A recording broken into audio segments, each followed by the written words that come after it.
Well, I beg to differ, because there really is nothing new under the sun. We used to think that this generation was stronger than that of my parents. But after learning where and whom we come from, I realized that this was a false narrative. They fought, bled, and died for the liberties that we take advantage of today. So I changed my mind. We are our grandparents. We are our parents. This is where the idea for uppity Negro apparel and accessories comes from. We are the uppity Negroes that defy boundaries, broke chains, climbed mountains, and crossed valleys of hatred, bigotry, illiteracy, and oppression. The statement is simple. The cause is never ending. The sound, loud. Say it with me, Kindred. I am that uppity Negro.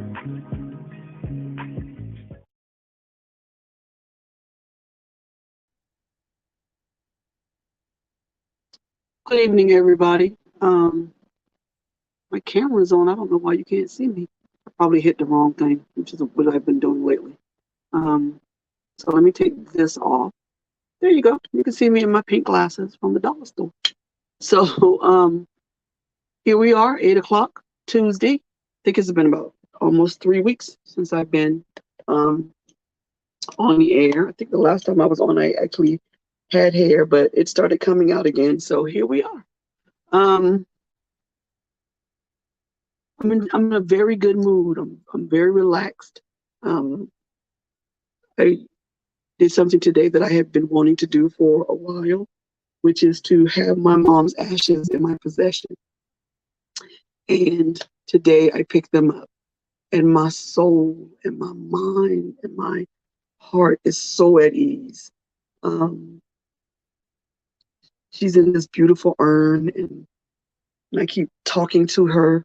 Um, and I'm just happy. I'm just happy. I'm elated. I do have a guest that I'm going to bring in at about 8:30. I hope that she's able to join us, Miss Ebony Nelson. Um, she will join in on the conversation, but also she will talk about her small businesses, and the things that she's doing. She's going to give her testimony, which is beyond awesome. It shows the power of who God is. Um, and that's where we're at. So, what I'm going to be talking about, and I'm not going to keep repeating myself, and when people come in, because when they come in, they come in, and it's just I don't know. I'm going to start at 8 o'clock because that's what time I'm supposed to start. I'm not going to really wait for people to come in, because you can always watch it again after on my channel. I mean, on my Facebook page or my YouTube channel and all of that good stuff. But I will repeat one thing.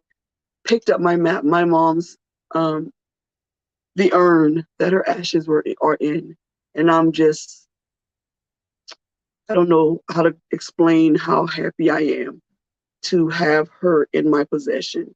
Um, so that's that. So what we're going to talk about is grief, and we're going to talk about perpetual grief. Perpetual means not never ending. Um, but it's not just about the grief of a loved one who's died, but it's about grief of a season ending of a season ending in your life, of a relationship, of maybe a child living at home and now they're leaving. It's about grief of losing anything, losing time, when you thought you had time and you didn't. And that's what we're going to talk about. There are so-called 5 stages of grief. And I've been reading on this all day. I agree with, um, and I'm saying this like I'm a doctor or something, right? But I agree with these writings for the most part. But I also want everybody to understand this. These stages are not done in order. If or when you ever have to go through grief, you're not going to go in the order that this is. And another thing about grief is they're not in order, but they're also stages where you get stuck. And this is what I talk about when I talk about people who are in the pulpit and people who are preaching, or people who are influencers or motivational speakers, and they forget to tell you about the process. They forget to say that, yeah, there are 5 steps or there are 12 steps, but sometimes you get stuck on a step. And so you need to, in my opinion, if you're going to talk about process, if you're going to tell people about where you've been and all that, you need to tell them everything. You need to let them know, listen, it was 5 or 12 steps or whatever, but I got stuck on step 3 for about 2 or 3 years. I couldn't move on. And when you're honest with people in that way, then they know that what the goal, where you are and their goal to get there is achievable. And I think it's disingenuous, and it's harmful to tell people about your process. And Deborah Pickett, hey, how are you? Good evening. Thank you for coming. Please stay because I think it's going to be a really good topic. But anyway, I think that it is disingenuous. I think it is very harmful to talk about going through your process and you do not explain to people that though there's a process and though there were steps that you followed to get there, that you got stuck on something. You got stuck for 2 to 3 years. You got stuck for 10 years, and before you could move on to the next one. And when you don't do that, I think it harms people. I think it makes people give up and quit. I think it makes people think that where you are, they can never reach that. I was one of those people. I was one of those people that watched people in the pulpit, watched people that I look up to, and listen to their stories or whatever, and about their process and all that other stuff. And it's just like I went through the steps and I did it. Hooray. And then I tried to go through this process and the steps, and I couldn't get past 1. I couldn't get past 2. I couldn't get past the steps that they said that they got through, and they went through all the steps. And so it made me feel like I was a failure. It made me feel like I was never going to be able to get where they are. And that's the thing that we don't want to do if we're influencers, if we are motivational speakers, if we are preaching across the pulpit, if we are doing anything that encourages another person, to not forget to tell them that this ain't easy. The goals that I've reached were not reached overnight or through a 12-step program, and I just flew through it. It's not fair. It's not fair to other people. It really isn't. And so we're going to talk tonight about grief. I'm not going to be on here long. I'm going to be off by 9 o'clock because there's some things I need to do. I wanted to say again, my breakfast, my prayer breakfast is on Saturday, the 21st. It starts at 7 o'clock in the morning. It's here in Charleston, South Carolina. It's always beautiful. We always have a good time. If you want more information, please inbox me, because there's a certain way we're dressing, and I don't want anybody to be thrown off by that. But come to the prayer breakfast. I will be downloading it, so you'll be able to see what happened and how beautiful and what God did, because I do believe God is going to do something in that prayer breakfast. I believe Him when He says that that is the right time, and that the plan was made, and it was made with His blessing. And so that's that. And so I have so much to do, because I thought I had another week. Don't. It's this Saturday. I thought it was next Saturday, but it's not. So we're ready, because we're going to be ready, because God already ordained everything. And I believe Him above what I see right now. I think I might have about 5 or 6 more seats left. Join us. I'm thinking maybe even if you want to join virtually, you can do that. But I'm not sure how I set that up on a Zoom or whatever, but we'll see, because it's very personal. People say and tell testimonies of things that are very, very deep and for them. And so there are no men allowed in the breakfast itself, but there are men allowed to come and pay for breakfast, and they'll just eat in a different section. Because I don't want to traumatize or anything with women. Yes, also my book is finished. You can actually pre-order it on Amazon. It's called Ma, M-A, and that's the name they gave me when I was a child. I will say this as a warning: the very first chapter can be very triggering. It is graphic, it is detailed, and is exactly how God wanted me to do it. it it triggered me for like 2 weeks. I was done. I couldn't focus right or whatever, but I had to get it out, and you have to see where people really come from. And so if you've ever been in a situation where you've been touched or something has been done to you and against your will, the first chapter is very triggering. The thing that I can say about it is, if you can't watch Precious because it was triggering for me, then this book will trigger the same way. But I would love for you to buy the book. I would love for you to get it. The book itself is $10.99. The Kindle is $7.99. Please support it. Again, we're still doing Uppity Negro apparel. This is one of my favorite combinations, but you can do it any way you want to. My webpage is uppitynegro.store, store, and you can go on there and purchase hats and entire jogging suits and hoodies and not earrings yet, but I meant to say lashes and lash pins and all that other stuff. So let's move on. So we're talking about the 5 stages of grief with my dollar store. I love these glasses. These are so nice. There are 5. They say there are scientists that have done studies, and they say that there are 5 stages of grief. Okay, and we're going to try to go through all of them, but just like any process, we might get stuck on one. I welcome your questions. I got me a little notepad to take notes so I won't forget, and I'll be able to answer them. So I welcome your questions. I welcome your debate. I welcome your comments. I welcome all of that. I can see them, and I would love to have a back and forth talk with you. Like I said, I have a guest coming on at 8:30, and so let me get into it so that when I get ready to bring her on, I can just go ahead and bring her on, okay? Because I want her to have her full time. Beautiful young lady, testimony that is beyond awesome. It is just an awesome testimony. So grief is defined as deep sorrow, especially when caused by someone's death.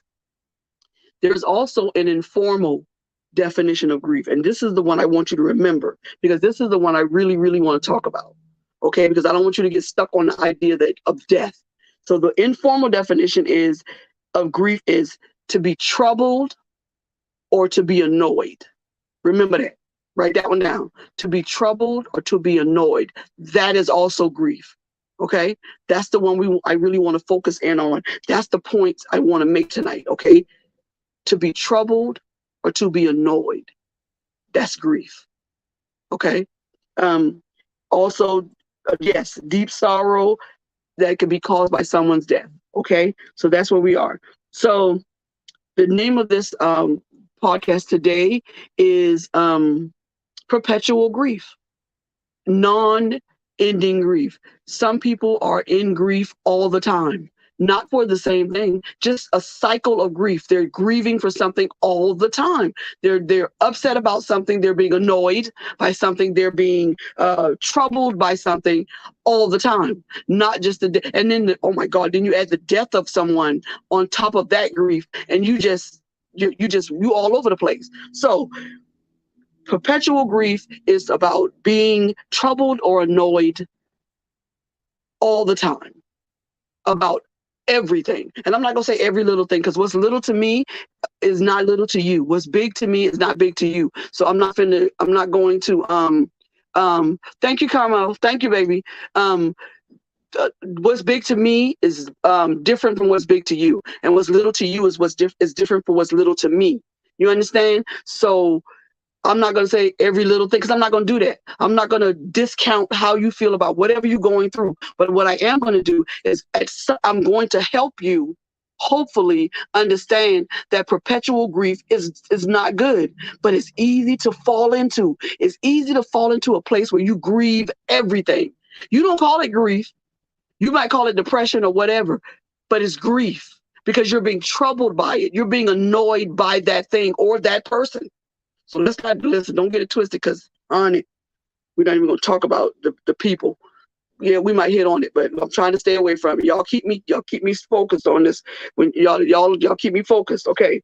So instead of consisting of one emotion or state, grief is better understood as a process, because it's not one emotion and one state of mind. It is different things for different people. Okay. So one of the first things that, and I have two sets of notes here. I have one that deals specifically with the grief of the death of someone. And then I went back into studying and I looked at the stages of grief after a breakup. And they're very similar, but they're very similar, but they differ in just the slightest way. But I think the way that they differ is very is important. Okay, so someone who is grieving could experience the 5 stages in any order, and they may experience only some of the stages as opposed to all of them. You don't necessarily have to go through all of these stages. You may not necessarily need to go through all of these stages. You might be able to skip through some of the stages and get right down to acceptance, accepting that whatever happened has happened. Okay, you may not need all of these, but I do know this. The first one is denial and isolation. You're not going to be able to skip that one, because everybody has that moment when something bad happens that grieves you or annoys you, when you just in denial. They couldn't have said that. Wait a minute, let me think about this. I know she did. That's that right there. I know she didn't. That's denial, because she did. She did sleep with your boyfriend. She did just tell you that she saw your man somewhere else. She did just walk in your house without asking. She did take the liberty of spanking your child without your permission. Oh, yes, she did. And so we go into denial at the very beginning. And then sometimes, not always, but then we isolate ourselves from that thing and from other people so that we don't have to talk about it and we don't have to face it. Well, I ain't gonna talk to nobody. It's just about me and mine.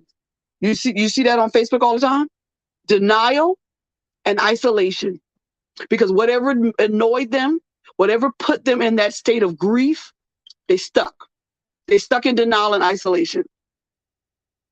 You see where I'm coming from now? They're stuck in that. So now you only at the first stage and you ain't moving?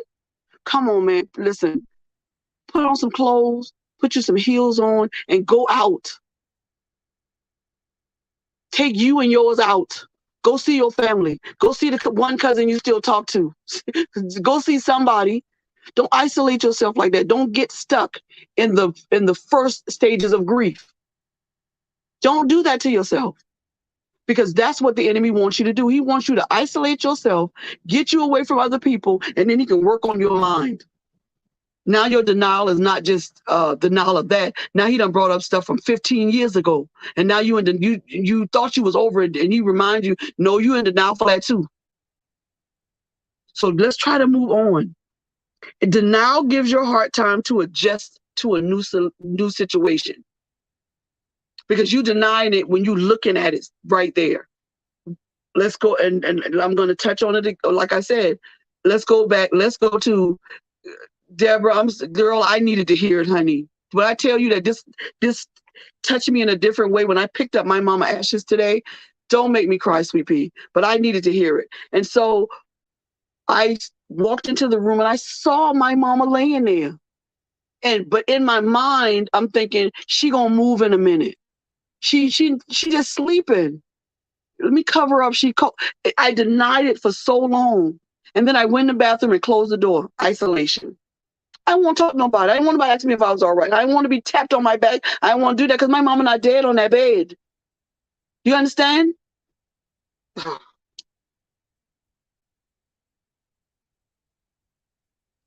We're going to get through this. And so that is the first stage of grief. And like I said, they don't come in any necessary order. However, I believe that is the very first. I don't think that one can be put anywhere else but at the very beginning, because you're going to deny it. You're going to deny what you see. You walk in on this nigga on top of, you're going to say, wait a minute, I know I'm not seeing what I'm seeing. Denial. We're going to deny it. Not necessarily always going to isolate ourselves, because I walk in and furniture moving. So you denial is the first thing that we go through when we go through grief. Okay. And so then the next thing they say is anger. But I think that anger comes after the other one. And so let's do this. I think that the next thing that comes is bargaining. I think that denial is first, and I think that bargaining is the second thing you do. You know why? Because I think that we don't realize it, but we start bargaining with God. If you just give them a little more time. We're not just talking about people dying. We're talking about relationship. If you just give me one more chance to just talk to them one more time, then I can let them understand. I can let them see that I'm the one. God, if you just bring my child home and let us apologize. We bargain with God. I think the second thing we do really if we're talking about this in order is that we start bargaining.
I apologize for that. I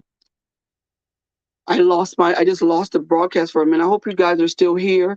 I don't know what happened. It just went off and I went out and came back in. I apologize for that. So, I just, the enemy is just busy and I don't like him neither.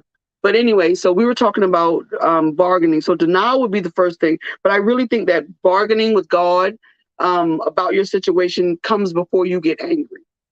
Because I think by the time you get ready to get angry, that is almost your last resort before the next one. I'm not going to say what it is yet. So bargaining. It says um a person is leaving us, our children are leaving us, they're going off to college, or someone is walking out your life, your best friend, or someone is dying, of course. We negotiate with God to keep that person in our life. We know that I knew my mama was in pain. I knew she was mostly morphined out, but I didn't want her to go yet. And that it's just, I know it's selfish. That's a selfish stage. That's not one of the stages of grief, but I think it's a stage that we're selfish. We keep people here praying and asking God to keep me here, all of this stuff, and we do that, and we don't realize, and we realize that these people are in pain. And I realized that when it was over, you keep praying for these people to stay, but it's so selfish. We're thinking about us. And it's not a bad thing. It's just we human. We human. And we don't want our loved ones to leave. We don't want our husband or our man, our children, our friend. We don't want nobody to go nowhere. So we negotiate with God. If you do this, I'll do that. If you do this, I'll do that. That's what we do. So that's the second part of I'm sorry, I'm waiting on my guest to come in. That's the second part of grieving. So I think the third one is anger. I think the third one is anger. I think that we get angry because God is not doing what we asked him to do, even though we gave him the best. We wrote a contract and we gave him our best cry, our best prayer. We promised him that we would tell everybody about him till the day we die. We gave him all that, and he still didn't do what you asked him to do. And so then we become angry, not only with the person who's doing it to us, but we get angry with God too. We may not admit it because we're scared, but you bad with him too. And so anger is when it is no longer possible to live with the denial. You can't deny it no more. You can't bargain your way out of it. It has happened. It's happened and you can't bargain your way out of it. You can't pray your way out of it. And now you don't want to hear about it anymore. And so now you mad with everybody. So not only are you mad with everybody, because now you realize ain't nothing you can do about it, but you done isolated yourself. And so now there's nobody you can talk about it to either. See how the enemy do? He'll have you out there looking ridiculous and then walk away and leave you. That's how it is. It is important in this phase not to make any rash decisions. Ooh, honey, tell me about it. When you're in a stage where you've denied it, now you've bargained with God and you got to the anger stage, in none of those stages, and the next one I'm gonna tell you about either, should you make any rash decisions. You shouldn't make no decisions about a new hairdo. You shouldn't make a new decision about changing your wardrobe. You shouldn't make any rash decisions about, I'm gonna move to another state. Now you in Alaska and you stuck. But listen, you better not make no decisions that are rash. Whatever you got from McDonald's at the McDonald's menu, stick to that. Don't change to the new chicken. Because listen, keep on eating the McDouble. Keep on eating the McChicken. Don't get the new chicken. Don't make any decisions that are going to change how you living or how your life is going when you're in the stage of anger. Because you're going to regret it. When you get to the next stage, you're going to regret it. You understand me? You're going to regret it. I'm here to tell you the decisions I made in anger, trying to get back at this booger and trying to make everybody see I'm okay and I can do what I want. Worst decisions ever. Worst decisions ever. Because they're born of emotion and unrighteous anger. And you're going to make a decision that's going to have you looking crazy at the end of it. So that's just me. Do what you want to do. So the next stage is depression. It's depression. Because now anger has worn off and now you're depressed because now you have to really become aware of the weight of your sadness and loss. Now you feel the weight of that. Now you because you didn't feel it during denial because you didn't believe it, and you didn't feel it while you were bargaining with God because you figured if I do this the right way and do it long enough, He gonna listen. So you didn't feel nothing like that. You didn't feel no sadness. You ain't had time to feel sadness because you was preparing yourself for God to move. You understand? And you couldn't have felt it during anger because you can't be angry and thinking that God is going to give you something in your anger. And so now you're depressed. First of all, because you realize that what happened really happened. And second of all, you can't pray your way out of it. And you can't get angry enough to get away from it. So now there's depression and there's sadness, and it's just, you feel the weight of that. And when I say you feel the weight of that, I mean literally. You literally feel the heaviness in your heart. You literally feel the weight of the world on you. And it's hard to move. It's hard to breathe. I still don't think that I have fully grieved my mother, because then it makes me think about my condition. I know that sounds weird, but grieving her makes me feel like giving up on and not trying to get myself well. You understand? And so today when okay, we're not gonna cry, y'all. Today when my niece gave me those ashes, I broke down. I just broke down. I couldn't. It was like it just happened yesterday, and it's been a year, over a year. Because I won't let that weight of her death fall onto me fully, all at once, because it's going to bring on a type of depression that I do not want to go into. I don't suggest that anyone else does it this way unless you're battling an illness, because that weight will take your mind off of off of giving God the glory for every morning that you wake up. Because you let that weight fall on, you're gonna be mad that he woke you up. You're gonna be upset that he didn't send you to where depression is not just sadness. Depression is a physical thing. Depression hurts. Physically, it does something to your body. It does something mentally to your mind. And it does something physically to your heart. It wears it out. And depression is one of the hardest things to get through. I almost got stuck in that stage of grief with my mom. But I didn't, because I didn't let the entire weight of it fall on me. So I have intermediate moments of my grieving of her. And maybe that's what we need to do. We need to break down our grief, the depression part of grief, into little sections. Why do we have to have it full on? Why do I have to be over it because you got over your mama death in a month? Why I got to be over it because you got over your breakup in 2 days and you was with another nigga and got married? That's not. All of these stages are going to go in the order that they're going to go in, but they're also going to be determined by you and how determined you are to get to the very last thing, which is acceptance. But what you're not going to do is you're not going to tell me I should be over anything by now. Because I still have my moments about the molestation I had as a child. I still have moments about being raped. I still have moments about being homeless. I still have moments about being hungry.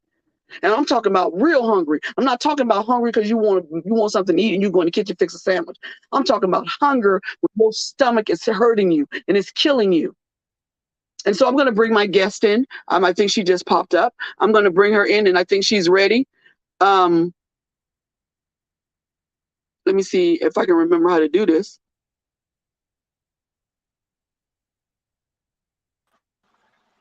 There she goes. Beautiful, beautiful.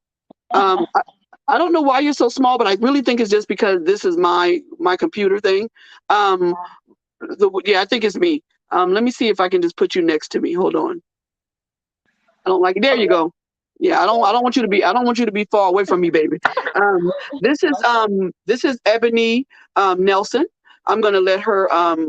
We're gonna talk about her business and everything in about the last 15 or 10 minutes. But this is such a good topic that we're on right now. I really want to stay here. And me and Deborah just eating this up. You understand? Me and Miss Deborah right here, we just eating this up. Deborah gonna keep me from crying. You feel me? Ebony knows me very well. She goes to the church that I go to. She has seen me at my worst, and she has also seen me at my best. And I love this young lady I don't even have English words. Her and her mother are just the most. Her mom give hugs like her mama give hugs that snatch your soul, honey. She'll have you laid out on the floor on your knees. I very rarely hug her mama. And her other friend, what's telling the other lady's name? Because you know my head is Mother Cobra. I call her Reese. Hey Reese. They hug and you on your knee, you laid out. Somebody just go get an usher and a blanket, make sure it's clean, and just cover me up because I'm down for the day. So I very rarely hug them. But we're talking about the stages of grief. We've already talked about denial. We've already talked about bargaining with God. We already talked about anger. And I'm so glad you came in at this time, because now we're talking about depression. And what we talked about Sunday, the Sunday, is people talk about the stages that they go through, but they do not talk about the fact that they get stuck in a stage. And it's disingenuous, and it messes people up because that's their goal. That's what they want to do. And so I wanted you to repeat a little bit of what you said to me Sunday about the full weight of losing a part of yourself. I want you to talk about the brain surgery first, and then tell me how that affected you in losing some of who you were before. Because I talked about what losing my hair and my breasts were for me. But talk about that for a few minutes, Ebony, and the stage of depression that that was brought about before you decided before. And don't talk about the bargaining when you bargain with God and I tell him if you do this, I'll do. Talk about those two stages: bargaining with God and deny and depression.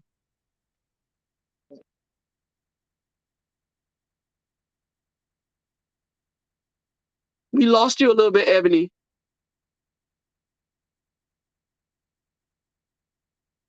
Yeah. So while she's getting her Okay, so oh wait a minute, we lost you for a second. Hold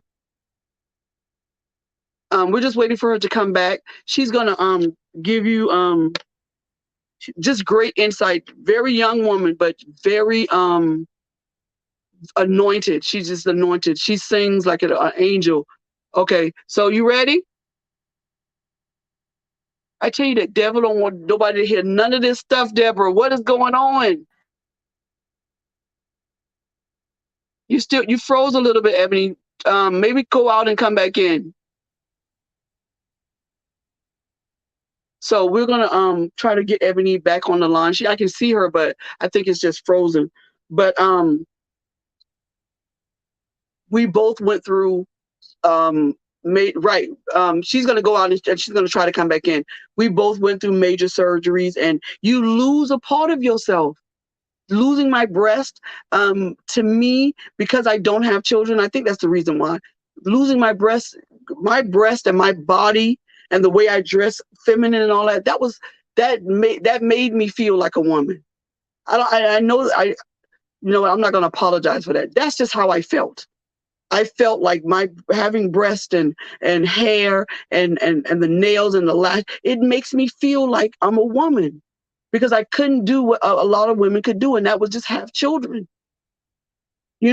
So when things are taken out of your body or taken away, you just you it changes who you are, and that state of depression and that kind of grief is real, and it's hurtful.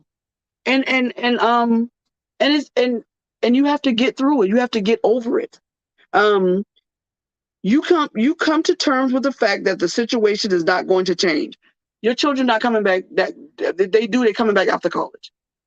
The man not coming back. He already told you he's not coming back, and he already got married again. You have to snap yourself out of this depression, because it's not going to go back to how it was before. It's not going to go back to the way it used to be. When I started, I can't say it. When I went back to doing what I was doing before, let's put it that way, I thought it would be the same. I could get on the phone and talk to my friend, but they have moved on. My best friend in that field was doing something else. He was working in a warehouse. The other friend, his life had moved on. He was doing other things. And so sometimes when you lose things, you can't get it back to the way that it was. I lost my mom. My life is never going to be the same. It just won't be. And so in going through these stages of grief, okay, let's see if we can get Miss Ebony back. hello. Okay, Ebony, go ahead, girl, before the devil act up some more. So I just Right. wanted you to talk about bargaining with God and depression. Go ahead. Okay, so my depression started at a very young age. I lost three brothers. Well, we're gonna go to right now, and then we're gonna go back to that. February 25th, I had brain surgery, and a lot of people didn't know, even prior to me having brain surgery, having to cut off my hair and all of that. I dealt with self-esteem issues, and I Mm-hmm. dealt with depression after losing all three of my brothers, Mm-hmm. and I felt like I didn't want to live anymore, like honestly. And the depression got so severe, to the point where I had to see doctors, and it was just like, okay, well, at that time I was raised up in the church, but it was like, okay, well, God, why you allowing me to go through this? I don't do no wrong to nobody. Well, at least I try not to, and if I do, it's not knowingly. So it's like, why am I going through all of this if you're supposed to be the God who sees all? Like, why you see that I do more than is required of me for people. Why are you allowing me to hurt like this? Why are you allowing me to feel like this? Why do I have to, cry myself to sleep at night? Why do I have to feel this void that I'm trying everything in my power to fill? Like, I'm talking to different people and I'm seeking counseling and I'm taking medication to fill this void. And it day by day and year by year, the void is still there. So the depression became very, very severe to where I was taking medicine. And I honestly started questioning God. I started questioning my walk with God. I started questioning, is God even real? And I tried to surround myself with people, but again, I still was trying to fill a void that couldn't be filled. So, um, and then with me having the surgery, I had brain surgery on February 25th. That took a whole lot of me too, because I was so, and they what people don't tell you about grieving is that there's no cutoff time to when you're going to finish grieving, because it's been years since my brother passed away, my brothers passed, and I still grieve even after 3, 4, 5, 6, 7 years. I still grieve and I still miss them dearly. So what people don't tell you about grief is that you have to allow yourself to experience the pain of the loss. You have to allow yourself to feel the pain of the loss, and most of all, you have to accept it. For a long time, my brothers they wouldn't be around that often, so I had it in my head. I psyched myself out believing that, oh, maybe they're just on a vacation and they a long vacation, or they just won't return right now, but they'll return eventually. Like, these were things that I told myself on the day-to-day basis, trying to psych myself out because I didn't want to experience. I was experiencing the pain, but I didn't want to experience the pain, if it makes sense. And I was fooling myself, bargaining with God, and telling myself, "Oh, it's gonna get better. It's gonna get better." But in all actuality, I hadn't faced the problem that was in front of me. So I was just telling myself different things so I could know how to deal with it. And just like when we were talking on Sunday, like, I didn't realize that I was still in the process of grieving when we held the conversation. Because after we had the conversation, I went in the car and started crying. And I was like, "Dang! After all this time, I still haven't released the fact that they're gone." And it wasn't until I, actually talked about it that I realized that I wasn't over it. So my biggest thing was like accepting the reality of the loss. And I think, like I said, to this day, I can be honest and say that I still haven't accepted that. And it wasn't until Sunday that I realized that I'm still in the process of grieving. So My mic was off. Sorry about that. And so that's another thing that we wanted to talk about is she made a very good point. And there's no cutoff time. uh-huh. People want you to get over it because they don't want to hear it no more. People Right. want you to get over it because it makes them uncomfortable. But this is my thing. When something is happening to me, I really don't care how uncomfortable you are. Right. Because if you love me or you're my friend the way you say that you are, then you should be able to get a little uncomfortable Right. in my need of you. And this is the other thing we talked about the other day and I talked about it on one of my lives. And I did it on the show one time too. You friends with somebody and they get more out of being friends, they benefit more out of being your friend than you benefit out of being their friend. You're not in a friendship. Oh, talk about You it. in a you in a used You're ship in a because relationship, they're using you. a They're need ship. sucking your Yeah. anointing dry. And you going and so you wondering why you always feel deflated after you leave that person. Oh, and you thinking, oh, I talked to Right. them and I got it off my chest. You didn't get it off your chest because while you was trying to tell your story, they got you beat. It's like this competition. Right. Like if you tell me what's wrong, listen. When I people still to this day, when they find out that I have cancer, tell me their cancer story. Listen, sis, let me put my glass. Listen, I don't want to hear nothing about your uncle dying. I don't want to hear And nothing that's about the your sister thing. cheering. Like, I don't I don't want want like what? exactly. How does that benefit me? How does that benefit me? Let this moment be about me. Let this moment be about me. Let me release what I'm dealing with, Right? and so I can be able to deal with it. It's crazy. It's crazy. You're freezing a little bit, Ebony. See what's going on. But let me tell you, Your friendships are beneficial to both parties, just like a marriage is beneficial to both parties. If one person is getting more out of oh, Coco coming in. Give me a second. Let me get Coco in. There she go. Hey, Hey, baby. Hello, Thank you so much for coming. hello. you welcome. First of all, I would like for everyone to please offer your condolences. Coco lost her father just on the other day, and look at this lady on this live with me, and she's coming to the prayer breakfast. This is what I'm talking about. Let me tell you, she's a prophetess. All got a She mean. Don't start Are me, you a Coco. Don't liar? start me. Don't, Coco. This is my show. Don't Yes. start me, Coco. I ain't saying nothing. Coco is. I love her. I love her, but I don't like her all the time because Coco gonna tell you flat foot straight and then go offer you something after it's over. She'll edify you now. But I love this woman because guess what else she's doing? She's coming to my breakfast. Her father just died. That's friendship. That's when friendship is Yeah. benefited by both people. Do you understand? I wish I could be with her in her The time of grief, part. but she Yeah. knows I can. So I call more than I normally would. I'm there more than I normally would because that's what I can give. And she understands that as my friend. That's when friendship benefits everybody in the group. So we weren't talking about that, but we're gonna go back. I just wanted to say that because that does go along with the part of depression in grieving. That stage of depression and grieving, you don't have somebody because we're not in denial anymore. So we're not in isolation and denial anymore. We've already bargained with God. We done already got mad. So now we in depression. We in depression because now the full weight of what has happened has hit you. And so Coco, I know you just came in, but it's perfect. So please explain this idea that there's a time limit on each one of these 5 stages of grief. And if you don't get over it because I got over it in 3 months, honey. I was okay with my mom or my man left me, girl. I had me a new man in a week. Sis, you first of all, you never got out of the denial stage.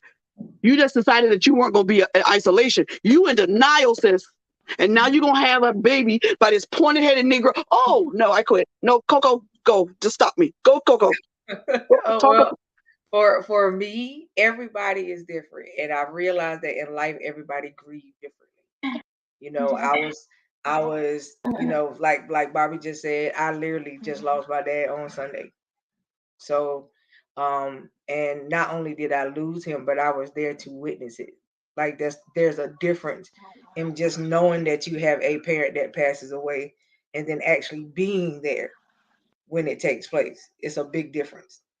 You know, my mom also passed away like years ago, but I was not around her when it took place. I found out, I got the phone call about her, but it was different this time because I got the phone call to come before it happened with my dad, you know.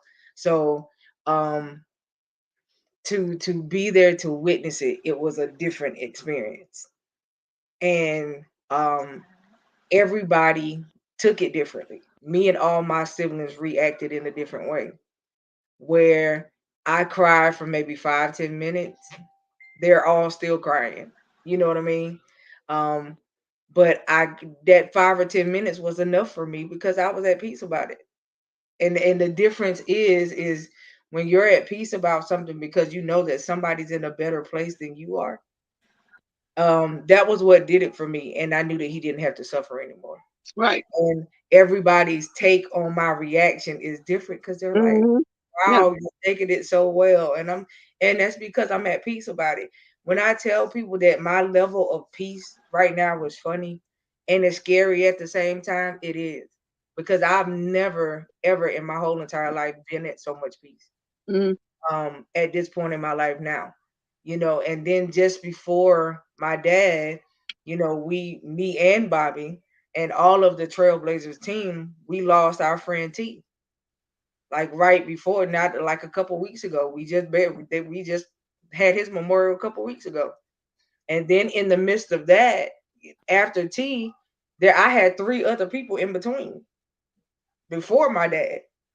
So it's like a hit after hit where you looking at all of these people that you have lost, that have passed away, and you're just like, for me, if I wasn't where I was in my faith, that would be a different thing.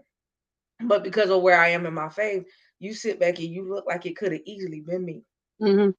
And Mm-hmm. when it's not, it makes you think, like every day you have to get up with a purpose. Every day you have to do everything on purpose. You got to make it count, make every day count, because you never know what's going to happen in the next moment. The Bible tells you not to think what's going to happen for tomorrow anyway. But at the end of the day, it also tells you that no man knows the day or the hour. Yeah.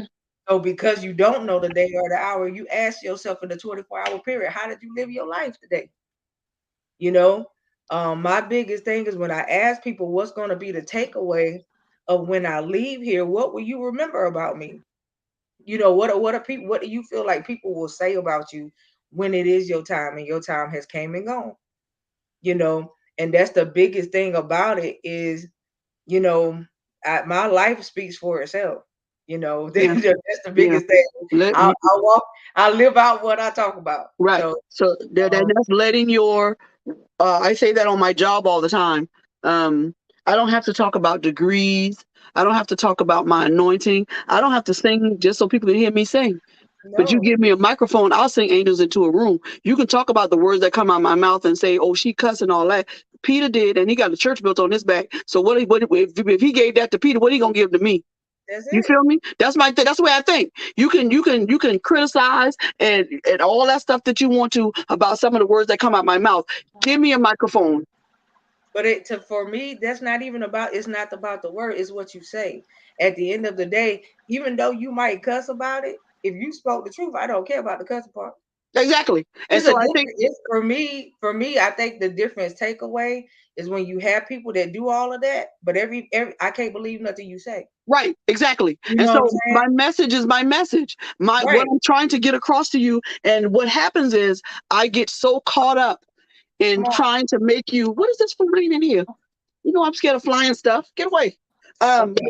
I get so caught up in trying to just drill. I want you to get it. I want you to understand that I just, my emotion and me just take over.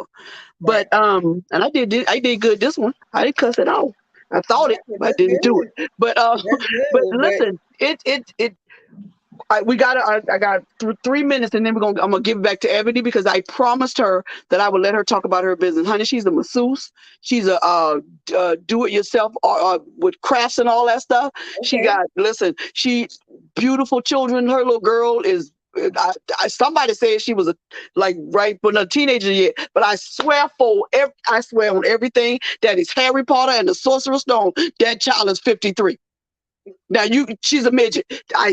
She's been here before because You know, she deep, she's and just so like she's and like me, just one of them that gorgeous, have an old right? soul, as they say. Exactly. I'm not gonna have her on my show because she might take it. That's what I'm talking about.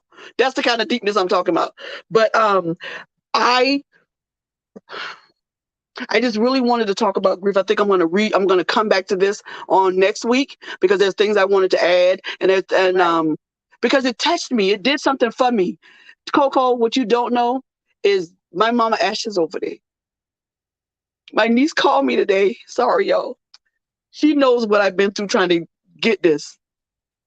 I had to bargain a little bit. She can have them, and she'll get to get them back on my mom's birthday. But we're gonna have a dinner. And she's coming to church Sunday.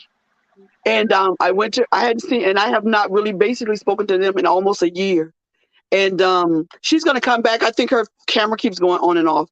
But Yeah, I she was told freezing myself a I little wasn't while gonna ago. cry. But it's a beautiful urn, and it this was not how I expected to end my day, having my mama in my presence. And I know people say, well, Right. that's it. No, it isn't. To have her earthly Right. uh Right.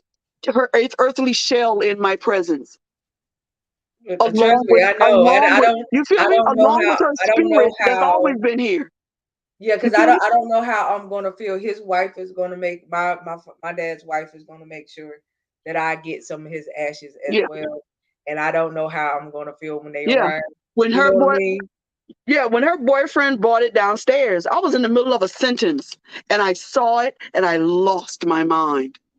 I just, it was like it just happened last week. And my niece was like, "Don't do that," and she ran out the house. I didn't know it was going. I was in the middle of saying something, and that's my mama, and and for her, when I asked her for it, her eyes rolled a little bit. I said, "If you have to think about it, I wish." She said, "No, no, you can get it." I said, "Nicole, just 3 months. If we do 3 months a piece, that would that would just be better for me because I can't live with the idea that she inside of a closet." Because you scared the kids might knock her over because she got 2 boys, big old burly boys, and they don't know them boogers don't understand boundaries.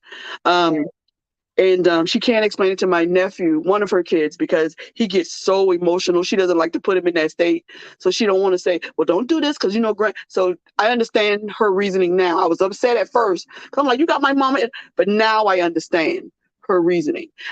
She told me she couldn't come to church because all she could see was my mom's body laid up there.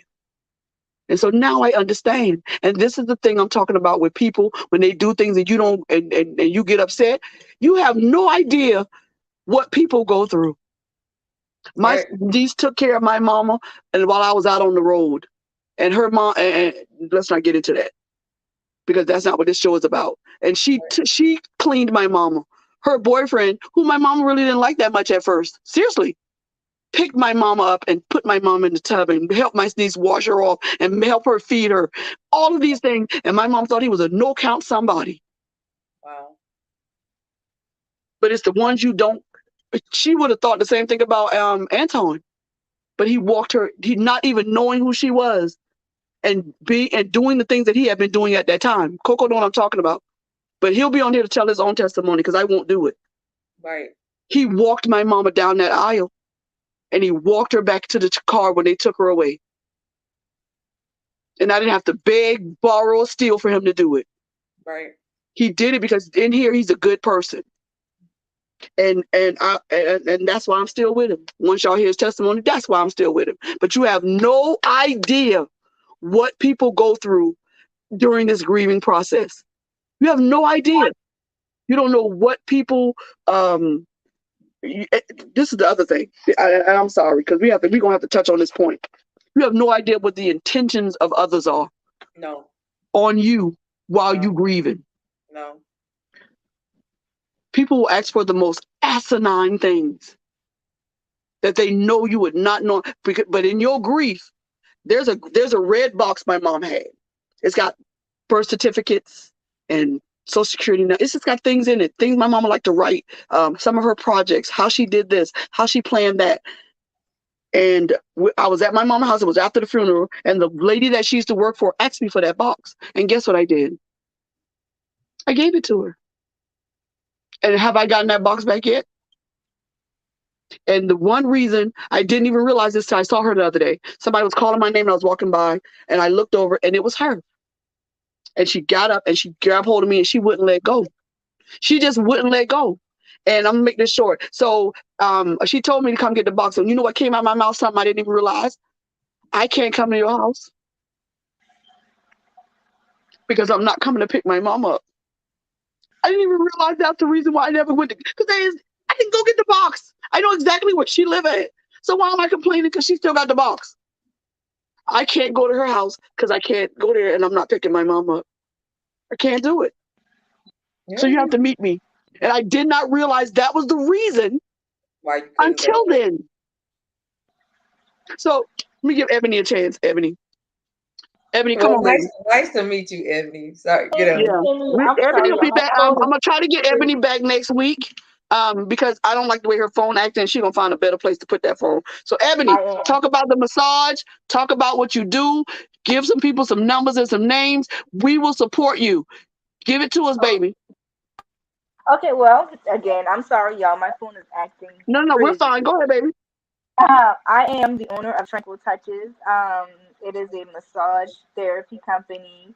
I am licensed. I am a licensed massage therapist. I specialize in all kind of massages. My specialty also is facials. I provide facials, skincare, skin analysis, you name it, I can do it.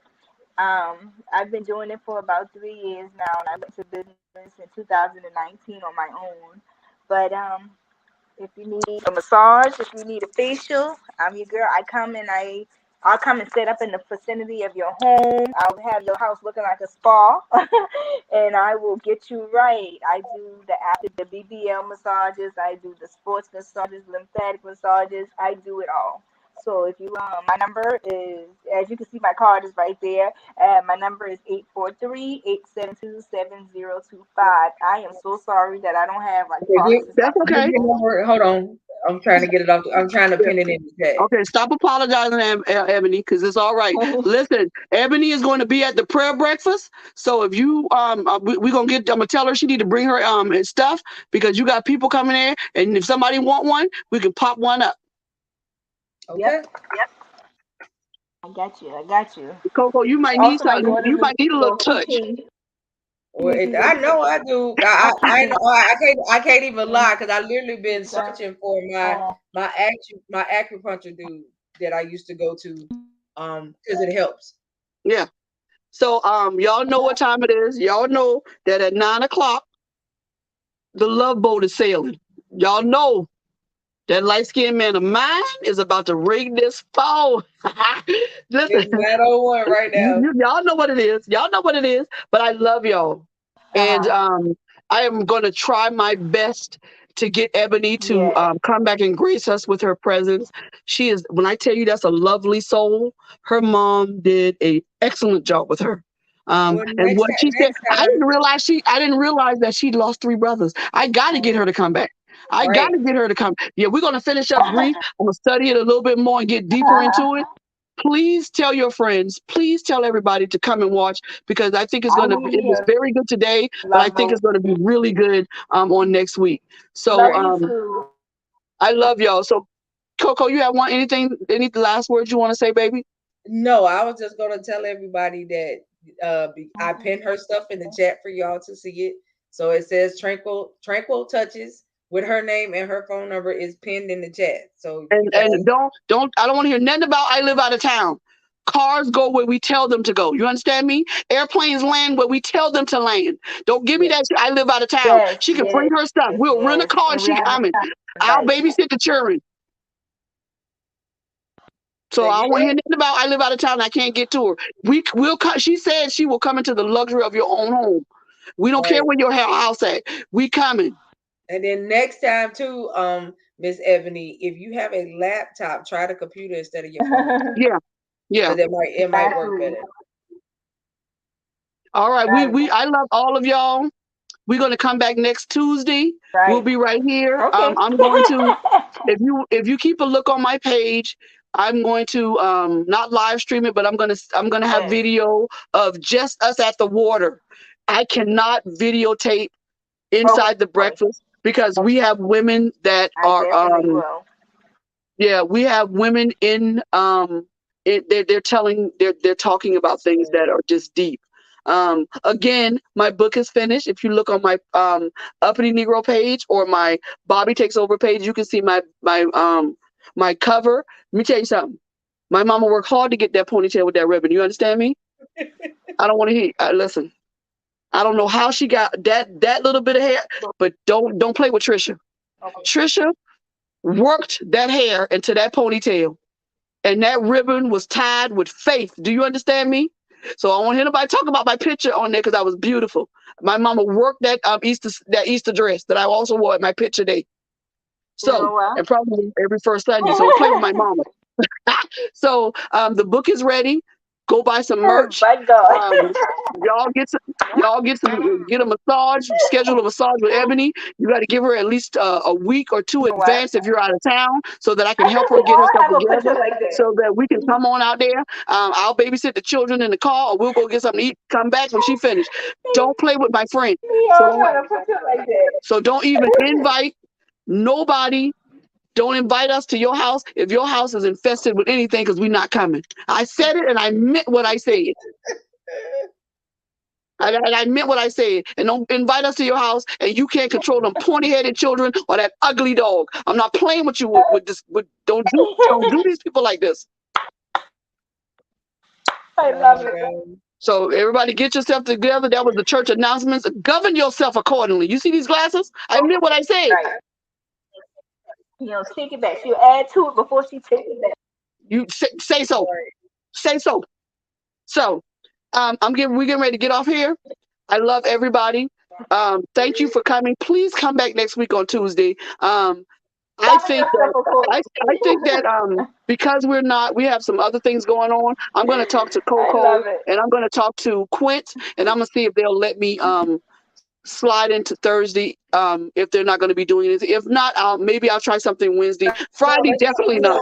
We don't have anything going on Thursday. Okay, so I think I'm going to come back Thursday. I will put up the announcement like I always do, and me and Coco and Hope and Ebony, Thursday night, 8:00. Let's go.